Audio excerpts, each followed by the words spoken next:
할렐루야. 오늘도 주일 예배를 함께 하시는 모든 성도님들을 주님의 사랑을 축복하고 환영합니다. 잘 오셨습니다. 오늘 신명기 6장 4절에서 9절 말씀을 통해 듣고 사랑하며 가르치라 라는 제목으로 말씀의 은혜를 나누기 원합니다. 오늘 본문의 말씀인 이 신명기는요, 출애굽 1세대들이죠. 그들이 광야에서 하나님 심판을 받아 40년 동안 생활하여 다 죽습니다. 그리고 그들의 후손이었던 광야 2세대, 출애굽 2세대가 이제 약속의 땅인 가나안을 정복하러 나아가기 직전이에요. 그 직전에 모세가 생각하는 거죠. 그들은 율법을 받지 못했어요.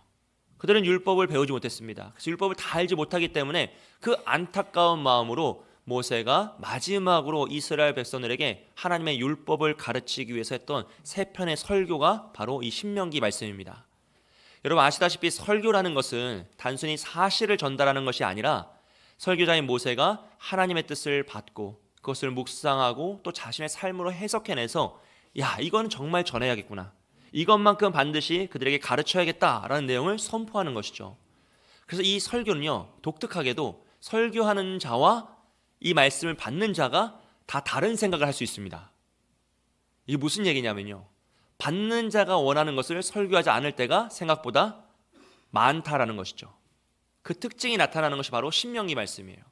신명기 말씀에서 이스라엘 백성들, 지금 전쟁을 치르기 직전의 사람들에게 가장 필요한 말씀은 무엇이겠습니까?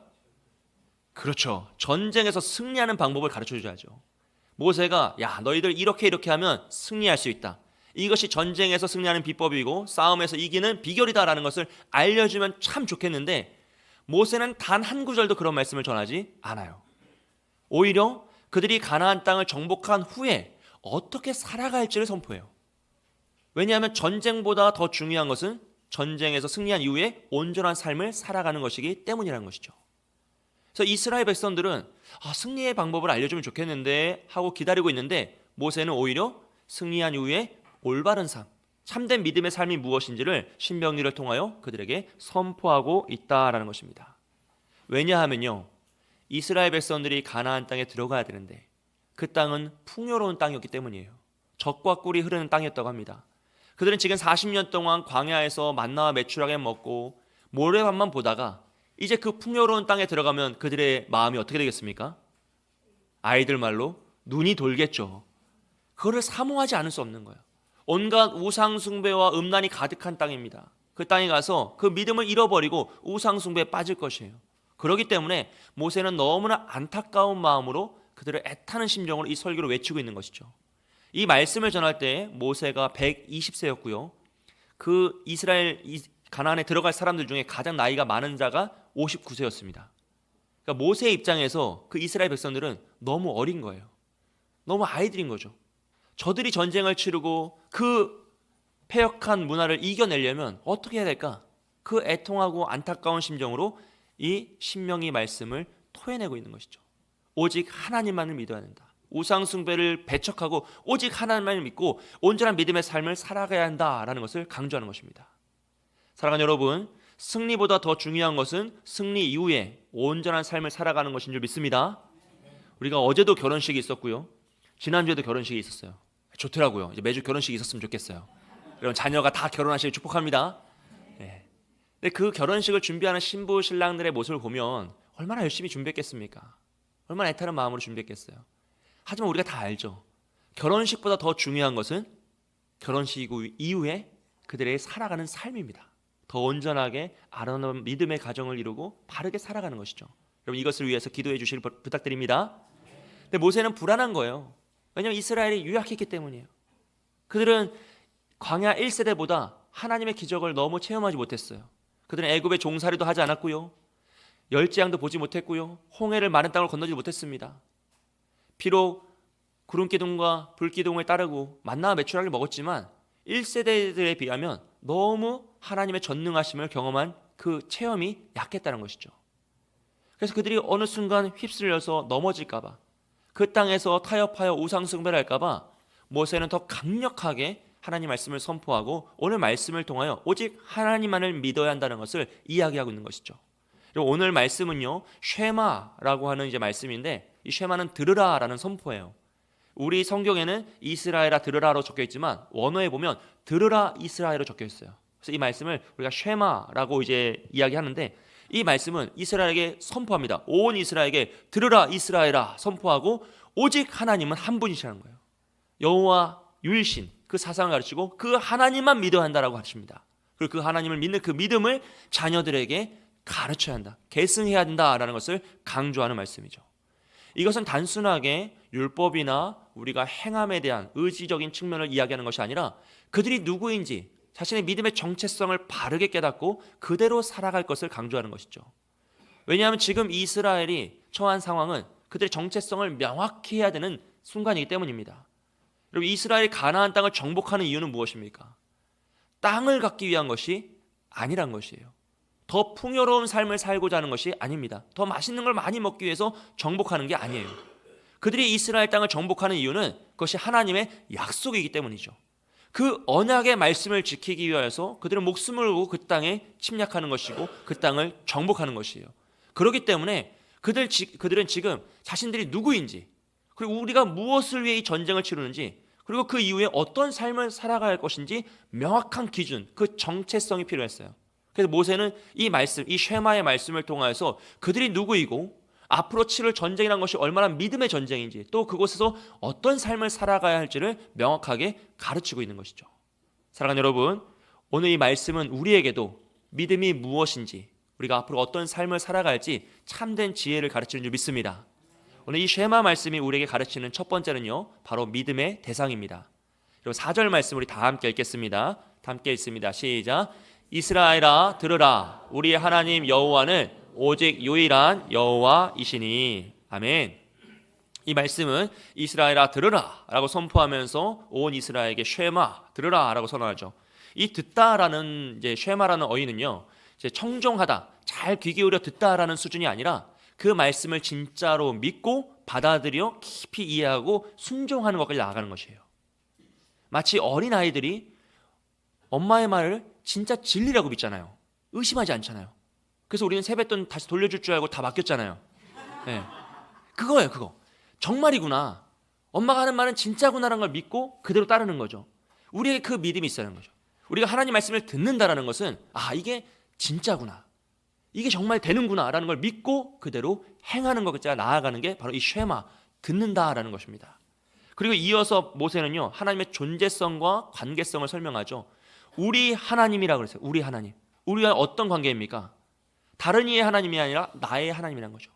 하나님은 우리의 하나님이 되시기 위해서 그들을 이스라엘 애굽에서 구출해내셨고요, 광야에서 생존케 하셨고 이젠 약속의 땅으로 이끌어 가신다는 거죠. 그것이 하나님, 우리의 하나님이라는 것이에요. 그리고 그 하나님은 여호와시라고 합니다. 하나님의 존재성입니다. 전능의 하나님. 그 하나님은 이 세상에서 비교할 때는 하나님이 아니라 오직 전능자 하나님이시다. 그리고 오직 유일한 여호와이시니라고 표현해요. 즉 이 세상에 있는 그 수많은 우상들과 그 가나안 땅에 있을 그 많은 우상들과 비교될 수 없는 전능의 하나님이시고 우리의 하나님 되신다라는 것을 선언하는 것이죠. 사랑하는 여러분, 이 4절 말씀은요, 하나님만이 이 세상에서 유일한 전능의 하나님이시고 우리의 하나님 되심을 선언하는 말씀인 줄 믿습니다. 할렐루야. 그리고 우리는 이 믿음을 가져야 되는 거죠. 여러분, 오늘 이 세상에서 다른 있는 모든 종교는요, 인간이 만들어낸 것이죠. 사람이 그 신을 만들어내고 자신의 필요에 의해서 구성한 것입니다. 그래서 사실 우상의 여러 가지 이름과 다를 바가 없어요. 인간은 자신이 이해할 수 있는 범주 안에서 신이란 개념을 만들어내고요, 그 우상을 만들어내서 자신이 원하는 것을 받고자 합니다. 그래서 상호 이용 관계예요. 내가 무엇인가를 열심히 봉사하고 섬기고 수고하고 노력하고 도덕성과 또는 재물을 바치면 우상은 내가 원하는 것을 보상하고 대우해 주는 거죠. 이것은 자연적인, 이 보편적인 인간의 자연 신관 안에서 지성이면 감천이다, 천지신명계 구한다, 인과응보다라는 개념으로 우리에게 전해지는 것입니다. 하지만 기독교는요, 인간이 신을 인식하거나 깨닫거나 찾아가거나 만나는 것이 아니라요, 신이신 하나님이 우리를 찾아오셔서 말씀하여 주시고 깨닫게 하여 주시고 우리를 하나님이 원하시는 모습으로 만들어 가시는 거예요. 그래서 기독교 신앙은 이 세상의 다른 종교와는 전혀 다릅니다. 완전히 다른 개념의 신앙이죠. 특별히 가장 큰 차이는 신과 인간의 관계성이죠. 우상을 섬긴다라는 걸 이제 다른 말로 이야기하면 서로 이용한다고요, 결국. 섬기는 자는 자신이 뭔가 힘을 떨치고 섬김으로써 우상으로부터 혜택을 누리는 거죠. 근데 이 구조는요, 반대로 내가 무엇인가 봉사하거나 헌신하는 게 작으면 우상으로부터 심판을 받을 수 있다는 구조예요. 서로 주고받는 관계이기 때문에 내가 이용하는 관계라서 그렇습니다. 그래서 이 우상이란 것은 결국 무엇입니까? 온전한 믿음의 대상이 아니라 서로 이용하는 두려움과 숭배의 대상이 된다는 것이죠. 하지만 하나님 어떻습니까? 하나님은 우리에게 찾아오셔서 우리의 아버지가 되어준다네요. 나는 너의 아버지가 될 것이고 너는 나의 자녀가 될 것이라는 거죠. 여러분, 세상 어떤 신이 우리에게 찾아와서, 인간에게 찾아와서 부모가 되어주겠다는 신이 어디 있겠습니까? 그리고 하나님 우리에게 사랑을 요구하십니다. 서로 마음을 다하고 뜻을 다하여 사랑하라 하는 것이죠. 사랑하는 여러분, 이것이 이 말씀을 이제 모세는 강조하고 있는 거예요. 하나님이 이런 분이다. 이 가나안 땅에서 너희가 만날 우상과는 비교가 될 수 없는 전능신이고 유일신이고 우리를 찾아오시는 우리의 하나님 되신다라는 것을 강조하는 것이죠. 그리고 우리가 믿는 그 하나님도 이런 하나님이신 줄 믿습니다. 사랑하는 여러분, 그 믿음을 확고히 하셔야 돼요. 왜냐하면 오늘 이 시대는 그 믿음을 공격하는 이단의 세력과 우상의 세력과 영적인 악한 세력들이 너무 많기 때문입니다. 우리는 그래서 이 믿음을 더욱더 확고해야 돼요. 특별히 우리 자녀들이 살아가고 있는 세상에는요, 우상이 너무 많아요. 아이들이 보는 유튜브나 SNS나 이런 매체들을 보면요, 요즘은 실제 무당인 사람이 프로그램 패널로 나와서 점을 쳐줍니다. 그냥 무당인 척하는 게 아니라 실제 직업 무당이에요. 신을 받은 무당이 이 패널로 나와가지고 사람들의 점을 쳐주고 기륭화복을 이야기하면서 저 사람은 앞으로 이렇게 될 거다라는 걸 이야기해줘요. 이게 너무 많은 요소로 너무 다양한 측면에서 사용되고 있어요. 사람들을 자극하기 위해서 더 신비적인 요소를 사용하는 거죠. 그럼 불과 한 5, 6년 전만 해도 텔레비전 프로그램에 동성애자나 성 전환을 하신 분들이 나왔어요. 그럼 사람들이 어떻게 느꼈죠? 조금 이상하다. 왜 저런 사람이 나올까라는 느낌이 있었죠. 근데 지금 오늘 어떻습니까? 모두가 자연스럽게 받아들여요. 너무 많이 나오다 보니까. 지금 이런 무당들이, 신접한 자들이 방송에 나오면요, 좀 이상한 느낌이 있어요. 근데 앞으로 몇 년 후에 어떻게 될까요? 이게 자연스러운 문화로, 컨텐츠라는 이름으로, 문화라는 이름으로 너무 스며들고 있는 거죠. 우리 아이들은 더 그것을 가감없이 받아들이게 될 수밖에 없다는 것입니다. 이런 우상적인 문화가 너무 많고요. 더 나아가서 이런 외형적인 것뿐만 아니라 본질적인, 우리 내면적인 우상을 생각해 보세요. 하나님보다 더 우선되는 게 결국 우상인데 우리의 마음속에 하나님보다 우선되는 것이 사실 얼마나 많습니까? 카일 아이들먼이라는 작가가요, 자신이 쓴 거짓 신들의 전쟁이란 책에서 이렇게 이야기하고 있어요. 우리의 마음에 있는 음식, 성욕, 정욕, 오락, 돈, 게임, 자녀, 자기 자신 등 하나님 외의 영역에 있어서 안정감과 편안함을 느끼는 그 부분이 결국 숭배의 대상으로 바뀌고, 이 숭배의 대상으로 바뀌는 것이 결국 우상인데, 그런 문화가 점점 강해지고 점점 커지고 있다는 것이죠. 오늘 이 시대가 그렇다는 거예요. 그리고 사실 우리가 누가 도대체 그 안에서 자유할 수 있겠습니까? 우리 안에 있는 그 무엇이요, 안정감을 누리게 하고 기쁨을 누리게 하는 그 무엇이 점점 많아지고 커질 수밖에 없다라는 것이죠. 여러분, 때로는 자녀가 부모에게 섬김의 대상이 될 때가 있습니다. 또 반대로 부모가 자녀에게 섬김의 대상이 될 때도 있어요.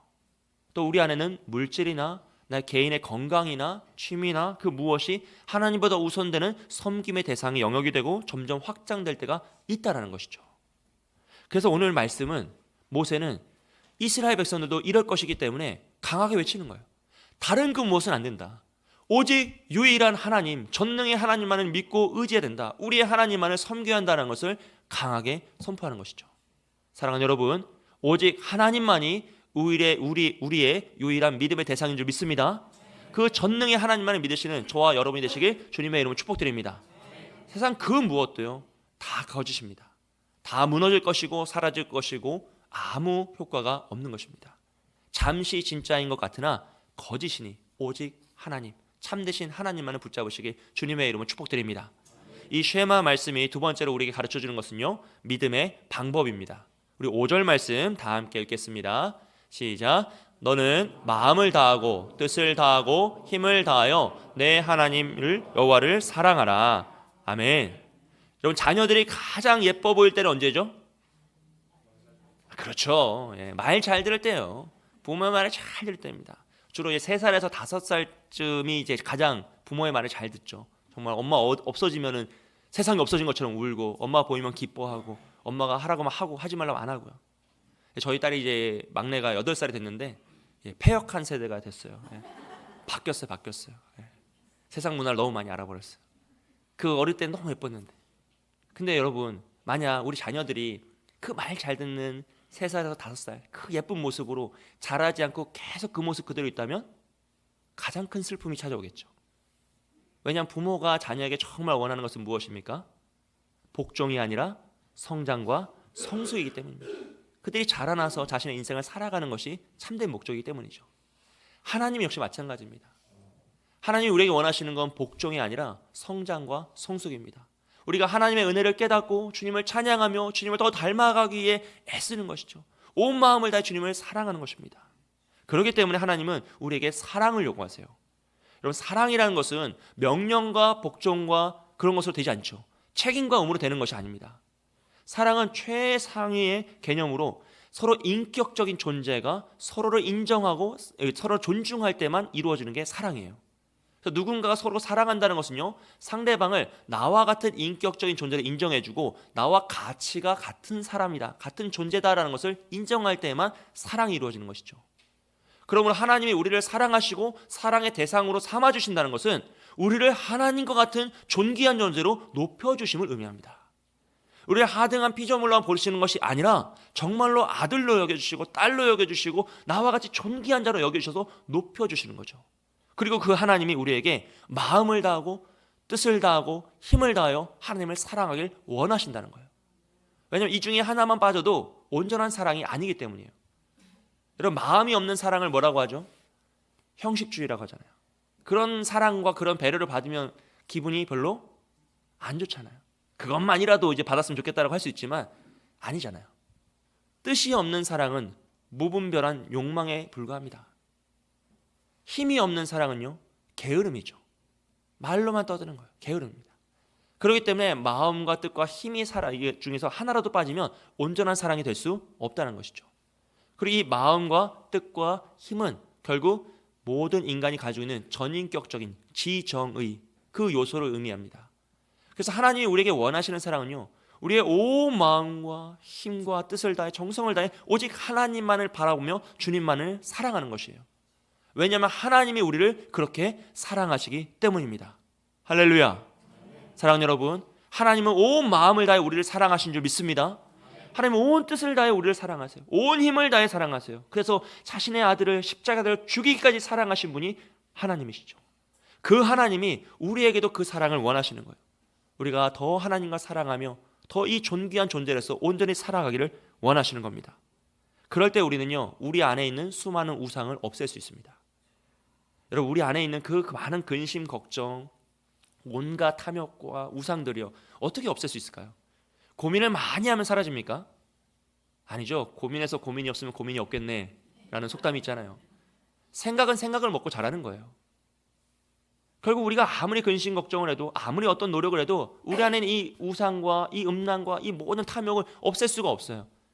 없앨 수 있는 방법은 단 하나입니다. 하나님의 사랑을 집어넣는 거죠. 사랑을 가득 채워버리면 다른 그 무엇이 틈을 못하는 거죠. 오직 가득 채워서 우리 컵에 물을 가득 부으면 더 이상 들어갈 자리가 없는 것처럼 우리의 마음에 하나님 사랑을 가득 채우면 그 모든 우상을 떨쳐내고 오직 하나님만을 바라보며 살아갈 수 있습니다. 이것이 믿음의 방법이에요. 오직 하나님을 사랑함으로써 그 믿음을 채워 나아가는 것이죠. 그리고 더 나아가서 6절 말씀을 보면요, 오늘 내가 내게 명하는 이 말씀을 너는 너 마음에 새기고 라고 했어요. 여러분, 모세는 이스라엘 백성들 마음에 하나님의 말씀을 새겨주고 싶었습니다. 왜냐하면 그들의 마음이 유약하여서 가나안 땅에 입성하자마자 범죄할 것을 알았기 때문이에요. 그 화려한 문화 속에서 넘어질 걸 알았기 때문입니다. 그 음란한 우상숭배 문화 속에서 탐욕에 빠질 것을 알았기 때문에 모세는 무엇보다 이스라엘 마음속에 하나님의 말씀을 새겨주고 싶었어요. 우리가 남산 타워에 가거나 유명한 산이나 이제 그런 관광지에 가보면 꼭 연애하는 것들이 거기다 뭘 적어놨어요? 예, 자기 이름이랑 뭐 하트 같은 거 다 적어놨잖아요. 남산 타워에는 이름으로 부족해서 막 자물쇠를 막 채워놨잖아요. 이런, 왜 그들은 자신의 이름과 그런 내용을 바위에 적어놓을까요? 벽에 적어 놓을까요? 그것은 자신의 존재도 흔들리고 자신의 사랑도 불명확한데, 그러니까 이 불안함에 확고한 바위에 적음으로써 무엇인가를 의지하고 싶은 마음인 거죠. 자신의 정체성이 불안정하니까 자신의 이름을 명확하게 적어서 그것을 지키고 싶은 바람입니다. 근데 우리는 바위에 이름과 하트를 적으시라고 하면 적으시겠어요? 안 적으시겠어요? 안 적는다니까요. 아무도 안 적어요. 왜냐하면 우리의 사랑은 이미 확정되었기 때문이죠. 확인되었기 때문이에요. 이게 확실하면, 불안하지 않으면 적을 필요가 없는 것이죠. 그래서 모세는 이스라엘 백성들 마음속에 하나님 말씀을 새겨주고 싶었어요. 다른 그 무엇이 아니라 오직 말씀을 새겨야 된다. 너희의 힘을 의지하고 너희의 지식을 의지하고 너희의 경험을 의지하면 반드시 넘어진다는 거죠. 그것은 불안정한 것이에요. 이 세상의 그 무엇은, 우리의 것은 다 불안정한 것이라서 어느 순간 넘어질 것이고 어느 순간 그것 때문에 더 포기하고 낭망할 것인데, 오직 하나님의 말씀을 마음에 새긴 자만 그 불안함을 만났을 때도 이겨나갈 수 있고요, 그 전쟁을 만났을 때도 뛰어넘을 수 있고 그 이후에도 온전한 삶을 살아갈 수 있기 때문에 모세는 이스라엘 백성들의 마음속에 오직 하나님의 말씀을 새기고자 했던 것입니다. 사랑하는 여러분, 우리의 마음속에 하나님의 말씀이 심겨지기를 주님의 이름으로 축복드립니다. 다른 그 무엇이 아니라 바위에 적는 것이 아니고요, 어디다가 적는 것이 아니라 우리의 마음에 그 말씀을 새겨 넣는 것이죠. 그리고 그 말씀을 새겨 넣는 자는 누구입니까? 누구의 마음에 새기라고 했어요? 말씀 보시면 다 한번 읽어볼까요? 시작. 오늘 내가 내게 명하는 이 말씀을 너는 마음에 새기고. 아멘. 누구는 새기라고 합니까? 너이죠. 너의 마음에 새기라는 거예요. 다른 사람의 마음에 새기거나 자녀의 마음에 새겨주는 게 아니라 나의 마음에 새기라는 거죠. 이 말은요, 결국 믿음의 주체는 내가 되어야 한다는 것이고요, 믿음을 가르치는 주체도 내가 되어야 한다는 것이에요. 먼저 나의 마음에 새겨야 하는 거죠. 여러분, 특별히 이제 우리 부모로 부름받지 않았습니까? 모든 부모님은요, 자녀 교육에 힘을 쓰고 자녀들에게 바른 믿음을 전하려고 애를 씁니다. 하지만 가장 우선되고 중요한 것은 내가 먼저 하나님의 말씀을 마음에 새기는 것이에요. 이 쉐마 말씀을 자녀 교육의 말씀으로만 해석을 하는 것은 이 절반만 해석하는 안타까운 모습입니다. 이 말씀은요, 부모인 우리가 먼저 말씀을 마음에 새기고 먼저 마음과 뜻과 힘을 다해 하나님을 사랑해야 한다는 것을 가르치고 있어요. 먼저 나인 것이죠. 내가 먼저 하나님을 깨닫고 나아가는 거예요. 너무나 당연한 거 아닙니까? 부모가 하나님을 사랑하지 않는데 어떻게 자녀에게 사랑을 가르치겠습니까? 부모가 말씀을 모르는데 어떻게 자녀에게 말씀을 해석해 줄 수 있겠습니까? 먼저 우리가 하나님 말씀을 새기고 사랑하고 애쓰며 나아가는 것이죠. 사랑하는 여러분, 자녀에게 믿음을 가르치고 말씀을 가르치는 비결은요, 부모가 먼저 하나님을 사랑하고 온 마음과 뜻과 힘을 다해 하나님을 의지하며 사랑하는 것입니다. 할렐루야. 그런 부모님을 통하여서 자녀에게 믿음이 개선되는 것이죠. 모세가 강조하는 것은요, 온전한 믿음의 방법은 바로 부모가 먼저 하는 것이에요. 앞선 자들이 먼저 확고히 서야 하는 것입니다. 부모가 자녀보다 하나님을 더 사랑해야 합니다. 이 세상의 그 무엇보다 하나님을 더 우선해야 합니다. 말씀만을 붙잡아야 합니다. 그렇게 나아갈 때 부모가 먼저 온전한 믿음으로 설 수 있고 그 믿음이 우리 자녀들에게 계승될 줄 믿습니다. 마지막으로 가르쳐주는 것은요, 세 번째로 믿음의 계승입니다. 우리 7절 말씀 다 함께 읽겠습니다. 시작. 내 자녀에게 부지런히 가르치며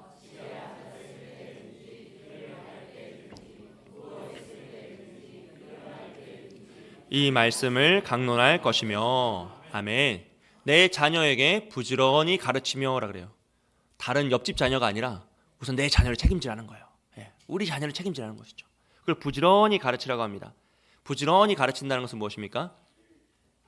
신앙은 가만 놔두면 자연스럽게 생기는 것이 아니라는 것이죠. 우연히 생기는 것도 아니라는 것입니다. 우리가 말씀을 가르치고 말씀을 통해 하나님을 만나고 하나님을 만남으로써 믿음이 생기는 것처럼 우리는 그것을 잘 가르치고 애쓰고 노력할 필요가 있다는 것이죠. 그리고 그것을 가장 앞서는 자가 누구라고요? 부모라고요. 부모. 여러분, 부모는 누구 포함입니까? 어머니, 아버지 두 분 포함이죠. 그러니까 아버지들도 나는 잘 모르겠다고 빠져나가면 됩니까? 안 됩니까? 안 된다는 것이에요. 이게 한국 사회의 최대 단점입니다. 아버지들은 이제 바쁘시니까 일하시느라 애쓰시니까 어쩔 수 없다라고 하지만 그렇지 않다는 거죠. 모세가 지금 강조하는 것은 이 신앙이라는 것은, 한 가정이라는 것은 부모가 그것을 다 책임지면서 우리 자녀들을 부지런히 가르쳐야 한다는 거예요. 얼마큼 부지런히냐면 앉았을 때든지 길을 갈 때든지 누워있을 때든지 일어날 때 모든 순간입니다.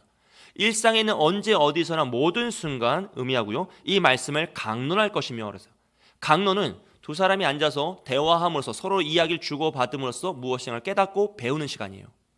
즉 자녀와 부모가 모든 순간 하나님 말씀을 대화하고 하나님 말씀을 논하고 함께 의논하고 토론함으로써 믿음의 신앙을 가르쳐야 한다는 것이죠. 부지런히 가르치는 겁니다. 할렐루야. 근데 문제는 뭐예요? 우린 자녀들과 대화하지 않는다는 거죠. 물론 부모는 대화한다라고 생각하지만 자녀는 점검을 당했다고 생각합니다.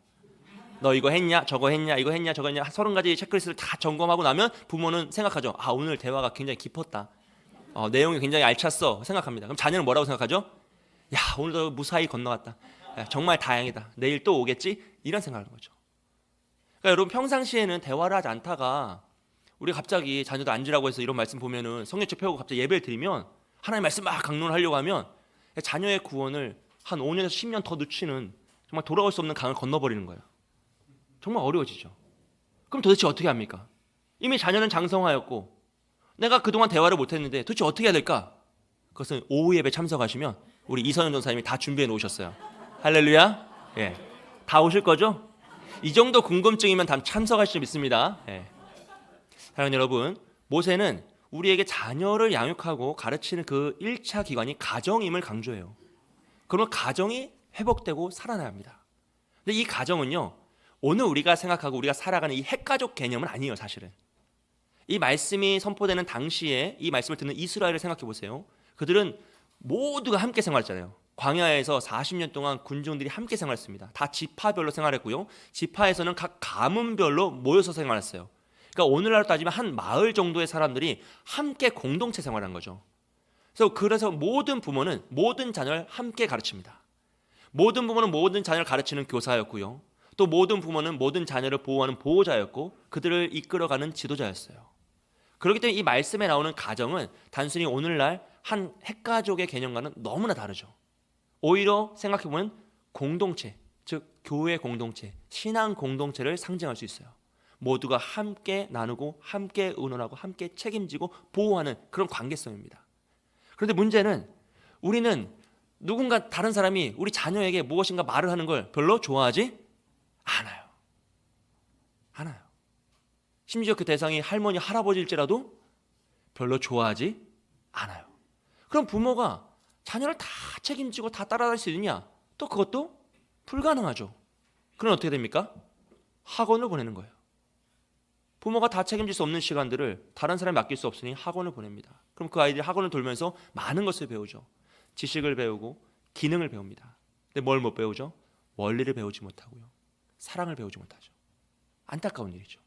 그래서 오늘날 현실의 구조는 사실 너무 안타까워요. 공동체 생활이 다 사라져버리면서 우리의 다음 세대들 자녀들이 더 바르게 더 온전하게 양육받는 환경이 많이 깨어져 버렸어요. 유튜브나 이런 악한 문화에 너무 빨리 노출되고요. 안타까운 일이죠. 여러분 모세가 강조하는 것은요, 이것을 우리가 다 같이 감당해야 된다는 것을 강조하는 거예요. 그러니까 단순히 엄마 아빠에게 의존하는 것이 아니라 모든 부모는 모든 자녀를 함께 양육하고 책임지는 공동체성을 가진다는 거죠.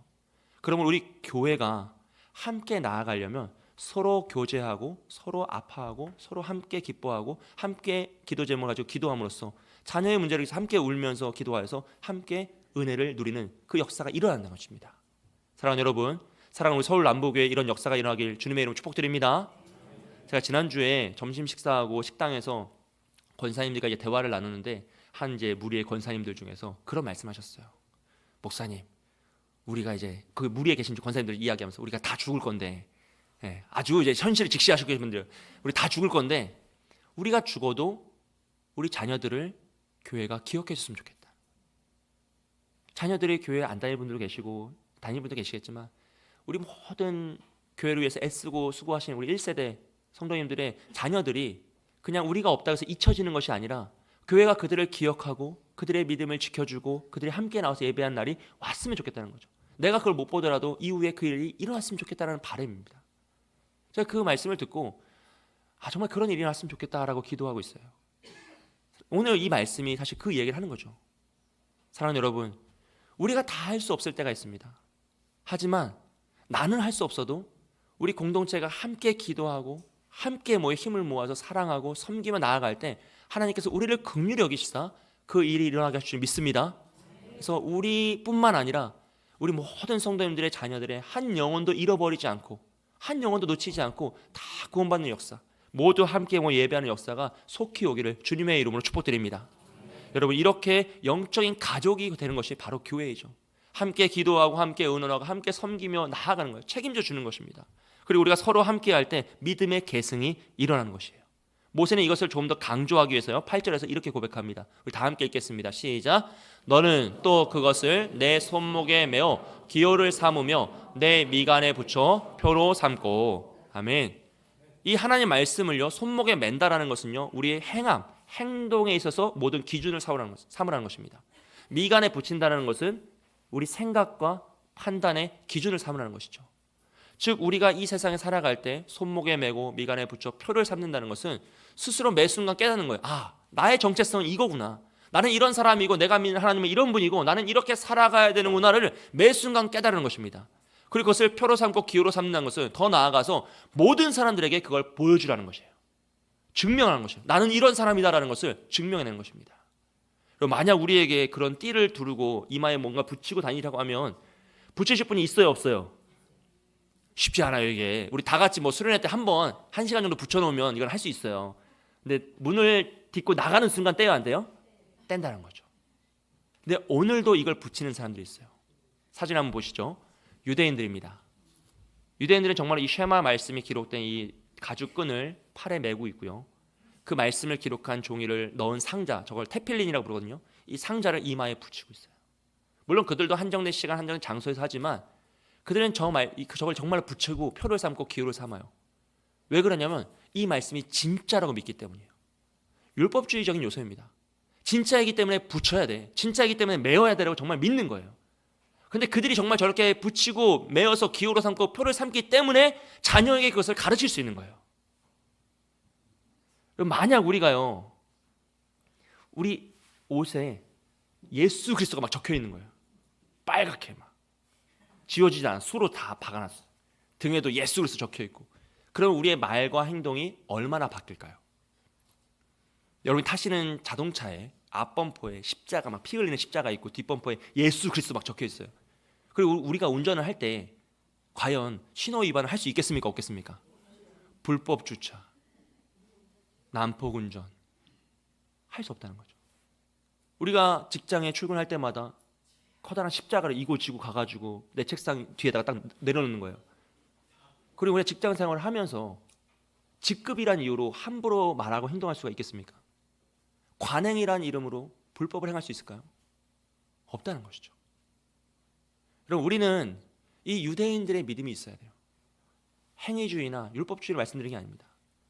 이것이 진짜구나. 내가 비록 띠는 띠지 않지만 이마에 표는 삼지는 않지만 내가 예수 그리스도에 적혀있는 티셔츠는 입지 않지만 내가 십자가를 지고 다니지는 않지만 나는 하나님만을 믿는 자이고 하나님을 온 마음과 뜻과 힘을 다해 사랑하는 자이니 언행을 바꾸고요. 삶의 기준을 바꾸고 삶의 모든 행동을 그 말씀에 비춰 살아가려고 애를 쓰는 거죠. 비록 표가 없어도 기호가 없어도 그 삶을 살아갈 때에만 우린 자녀에게 말씀을 전해줄 수 있다는 것이에요.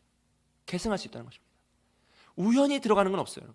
자연스럽게 들어가는 것도 없습니다. 오직 우리가 그것을 힘겹게 버텨내고 끝까지 책임지며 살아갈 때 우리 자녀에게 믿음을 계승할 수 있다는 것이죠.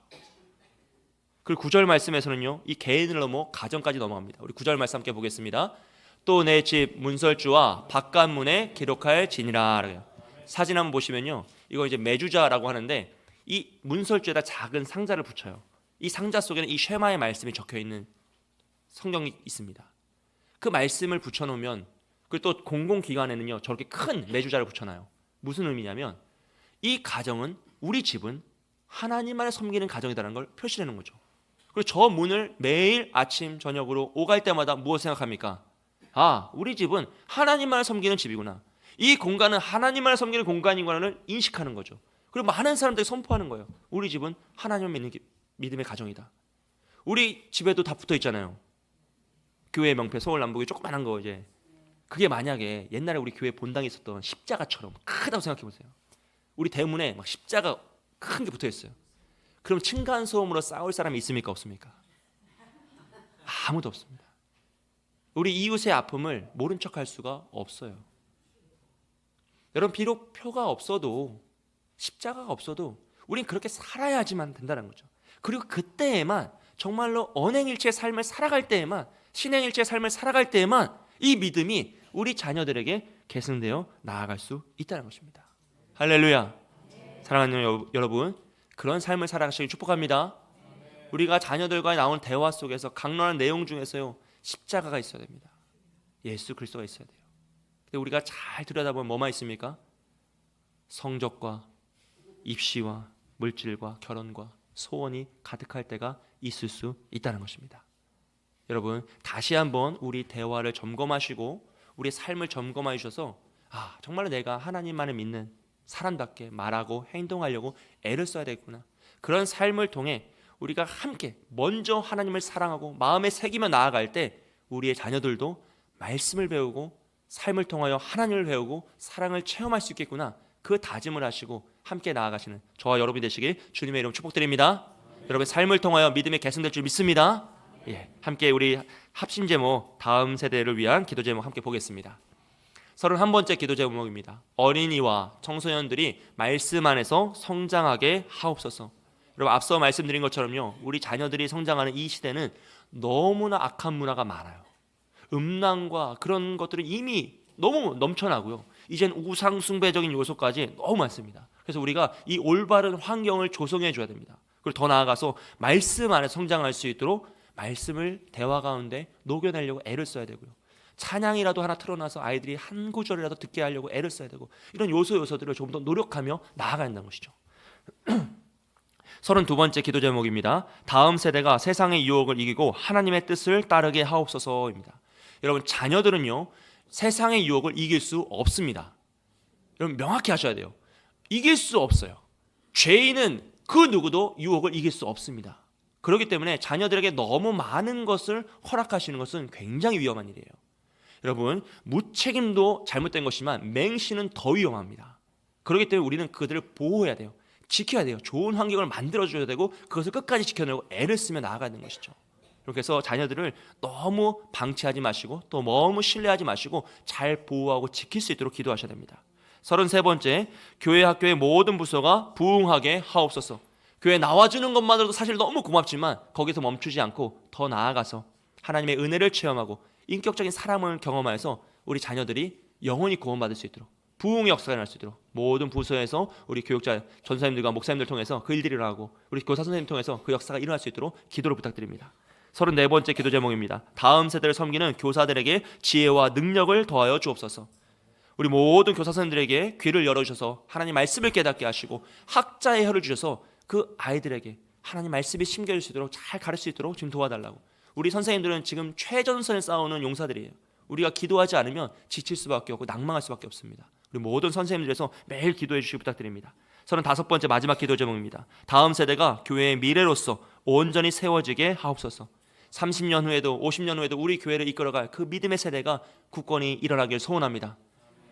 그 권사님의 고백처럼 나는 죽을지라도 교회가 나의 자녀들을 기억하고 그들을 돌보아줘서 함께 신앙으로 나아가고 그런 역사가 계속적으로 일어나서 정말 우리 다음 세대들이 우리보다 더 위대한 믿음의 세대가 일어날 수 있도록 기도해 주시기 부탁드립니다.